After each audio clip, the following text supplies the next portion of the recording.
I guess even though we were free, we were still slaves in the mind. Message! What's going on, family? It's your guy Boro the Lucky Libra here. Welcome. Thank you for tuning in to another episode of Know Yourself Academy. As you can see by the title, we're going to be continuing this Rising Ascendant sign series with the Capricorn Rising Ascendant sign. And that's my rising sign, alright? So without further ado, let's get right into it. So first of all, what is a rising sign, alright? Your rising sign is the sign that you have in your first house. And the first house deals with everything pertaining to yourself, your self point of view, how you see things, how you appear to be. This may not be you all the way, depending on your sun and moon alignments. However, this is how you appear to be, the aura you give off, how people view you on first impression, how you start things. All right, and we also see your personal life path here. When we look at the angles that are hitting your first house from the 4th house, which is a square, the 7th house, which is an opposition, and the 10th house, which is a square. And we know squares and oppositions represent learning processes. So this is what we see, the travels, your personality and yourself and your point of view, all right, of life is the spiritual travels is gonna take in this lifetime. So as a Capricorn rising, your chart ruler is Saturn, all right? It's Saturn. So you have to understand the energy of Saturn, all right? And you have to see what house you have Saturn in, all right? Because this is the area of life that your personality is going to shine the brightest and is going to be the most active, all right? So when you have cardinal Earth in the first house, you have somebody that's off the rip, only trying to deal with things and issues that are practical and makes the most practical sense out of their personal issues, whether it's people, places, or things. If it relates to them on a personal level, they looking at it practical. There's no feelings attached here, all right? There's no type of running with how I feel about something, how I feel something should be. Nah, what makes the most sense? Is it going to be a painful thing to go through that I have to do, but it's going to make sense? It doesn't matter. It got to get done. It's cold and dry here when it comes to conducting personal issues, all right? You have somebody that appears to look like they're reserved. Somebody that appears to seem like, they're not as active if it doesn't pertain to something that's, directing them per se, specifically. Capricorn rising, this is more so of an observant personality, all right? And this is the feminine side of Saturn, so it wants to receive.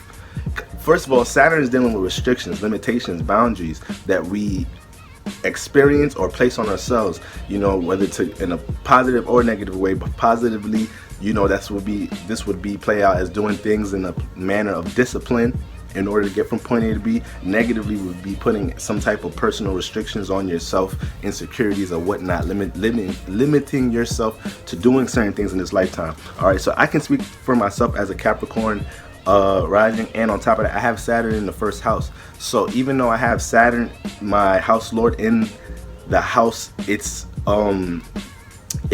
influences in, Saturn don't like to be in the first house. So it's like my Saturn is debilitated at the same time as it's in the house that it's in. Because whenever you have a planet that's in the house, whenever you have your house lord home, so say you have the sun in Leo, sun in the 5th house or whatever. Yeah, excuse me. If you have sun in Leo, or you have Venus in Libra, or whenever you have a planet home, that's more so you have the ability to take control of how that power is utilized. All right, so it's not to be too passive or not to be too forceful. But so that's the case in my chart with Saturn. But Saturn is naturally debilitated in the first house. Don't like being in the first house. But anyways, it's not about me per se, but just making an example. So, but I brought that up to say, I personally know how it feels to feel like, restrictions are being placed on me, which things in your life, you're going to be experiencing restrictions and boundaries when it comes to things that you're trying to accomplish in your life. You're going to always feel like you got to take the slow road. You're always going to feel like you got to work on your patience, which Saturn is going to teach you to work on your patience. All right, Saturn is going to be restricted and putting boundaries on things for you to do things the proper way in your life. And you can't take that as the world's against you or whatnot, even though as a Capricorn rising, you're built harder, you're built a little bit more dry. So it's like you're gonna look at your life issues from a practical, logical way.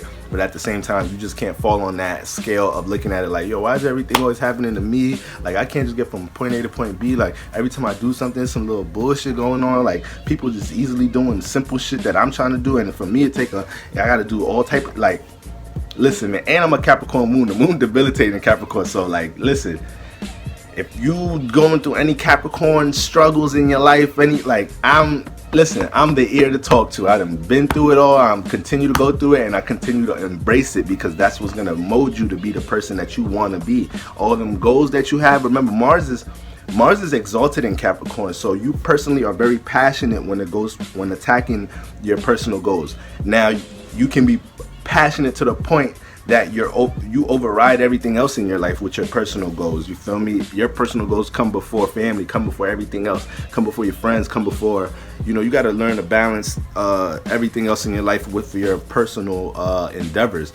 All right, that's very important for a Capricorn to understand, or people with Capricorn placements, especially Capricorn moons. All right, like we can take the world against me, I'm gonna get it on my own type of energy all the time, and then sometimes we make drastic decisions, and it leads us to a detriment, to a place where we're realizing a year later, a couple months later, like, yo, I didn't have to even do all of that. Look at me now. Like, that was mad dramatic, but you don't realize it. All right. So it's Earth. It's not emotional, but you're gonna be emotional towards your goals. Best believe that. Capricorn will be feeling a type of way about his business and how it's gaining structure and stability in life. All right. It's cardinal Earth. It ain't playing around with building structure and stability in their life. Now, the 4th house is Libra. No, excuse me. The 4th house is Aries. So in the home, it seems like everybody has a self point of view of things. Everybody's in their own individual bag. Everybody's paying attention to their own actions and what they got going on in their life. So, as a Capricorn moon, that could build you, you start getting the Lone Ranger type of energy, and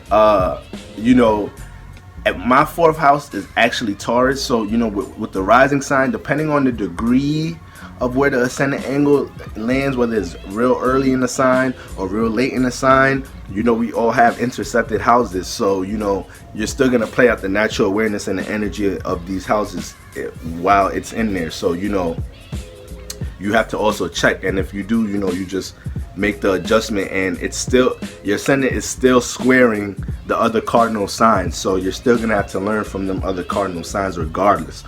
So with Aries in here, everybody seems like they're in their own emotions and feelings, and this kind of builds you up to feel like, you got to be to yourself. You got to build yourself hard. You got to do things for yourself, and whatnot as a Capricorn rising. And you take that from the 4th house into the 7th house. Now, the 7th house is Cancer. All right, so now this is your opposite. So you have your cold, dry, goal-orientated, practical personality, and you don't like to dive in things that don't make sense to you.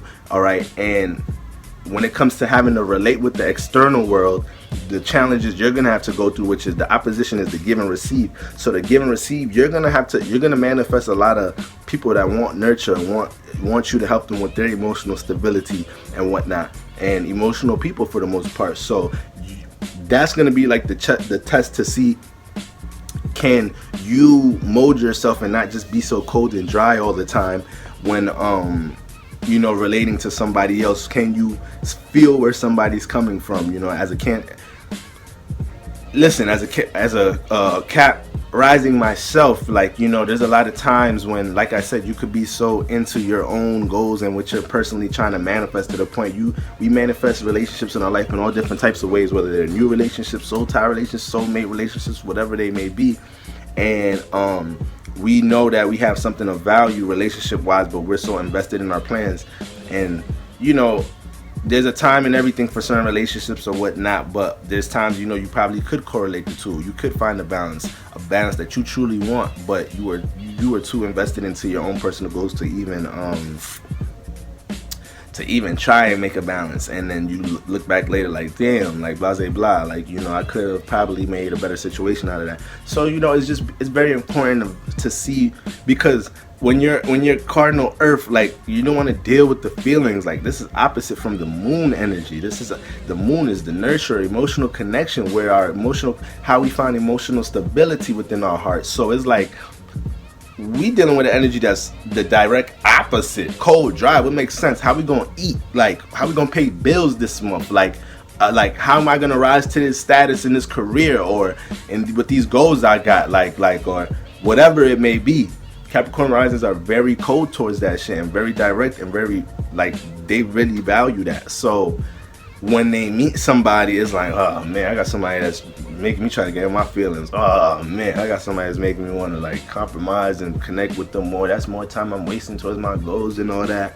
And this person can be somebody that's supportive, there to help you. And you know, if you just realize that it really truly isn't a detriment towards you, because if you value, at the end of the day, we all have to value things about the self. We all have to value our personal issues, because this is a personal spiritual experiment coming into this body, coming in period. So we have to learn that we can't get so attached to what everybody else is doing, because we still have our personal endeavors to tend to and pay attention towards, because we all have things we want to manifest. But you know, that doesn't mean that we have to be so cold towards, as Cap Risings, you don't have to be so cold towards people that you're connecting with in the external realm, because you're gonna have to connect with the external realm in some type of shape or form in this world. My camera just cut off, but that's a perfect leeway to take us to the 10th house. That's Libra, because you got the square where Libra is, well, first of all, the 10th house is dealing with rising to the status of something, the social status that you've created and what we've known you for, from the foundation and stability you've created for yourself from your personal travels here. So, but also how you rise to a status in something. So when you have Libra here, in this lifetime, you're gonna have to learn to rise to a status through being relatable. All right, Capricorn, you could become business sharks. You could become like anything for the coin. All right, take people business plans, take your homies business plans, like, you know. And it's like, it's in some shape or form, when you try to rise to a status in a relationship, in a business, in a personal goal, whatever, you're gonna have to learn to be relatable. You're gonna have to learn to compromise. You're gonna have to learn to value and input others' points of views from time to time. Now, we understand business is business, and business isn't to be taken personal. All right, you know, when, but there's a thin line between, you know, business not taking any personal and just doing people straight up dirty when there wasn't no necessary, or just trying to get over, or just being super greedy, you know. So that square rising to the status of things in your life, Libra, that Libra energy is gonna be right there squaring, helping you, trying to learn. Yo, nah, you gotta be more relatable. Nah, this ain't about your goals. Nah, you gotta learn one hand wash the other. Like, that's the lesson you're gonna have to learn here. But overall, man, very determined people. You're not gonna really meet Capricorn risings that don't, like, you know, whether they're in their, even as teenagers or they're in their young 20s, that don't really know what they want to be in life. For them, a lot of their goals, it's gonna take time, because you have Saturn here. So Saturn is your chart ruler, and is influencing time, discipline, patience, work. All right, you know, so you can't shortcut as a Capricorn rising. So, but all that resistance builds you to be determined. All right, you gotta find ways to release that frustration when you feel like, you know, things are being restricted and limited. But understand, you know, with time, great things come. And you just gotta keep your, you know, your focus on the script, and you got it. All right, very determined people appear to look like they have common sense, depending on their sun and moon and where Saturn's at. That may not be the case, all right, for the most part. But you know, these people, once, it's funny how they're not dealing with the emotions, but everybody has that soft spot, and then, you know, their soft spot, a lot of them feel like they have to take on so much so they can be that nurturing person. And you don't have to think like that as a Capricorn rising. You can be that nurturing person. You can pick your pockets when to dive into that, when you know it's necessary, when dealing with family or somebody you're dating or whatever. All right, when you pick up on that sense of that, there's times you can let that coldness, that stern shield down a bit. All right, but that wraps up the Capricorn rising energy for the most part. Let's get into some Capricorn rising celebrities. All right, so we got Ariana Grande, Prince Harry, Kylie Jenner, Joseph Stalin, Naomi Campbell, Kobe Bryant, Lenny Kravitz, Malcolm X, John Legend, Bobby Brown, and Rosa Parks. Some people that they ain't budging, they stand up for their rights. You feel me? Like, we gonna get practical about this. Which I gotta like me up. How we gonna do this? Like, I'm gonna stay in the back of the bus. All right. So what how y'all do this? Y'all lock me up and then y'all file the papers and then I get out when I post my bill. Like, we gonna make sense of this. If this how we gotta go, I'm gonna take my time with this one. Capricorn Rising. But y'all already know what it is, man. It's Border Lucky Libra. Tuning in, tuning out, like, share, subscribe on all that good stuff. Peace.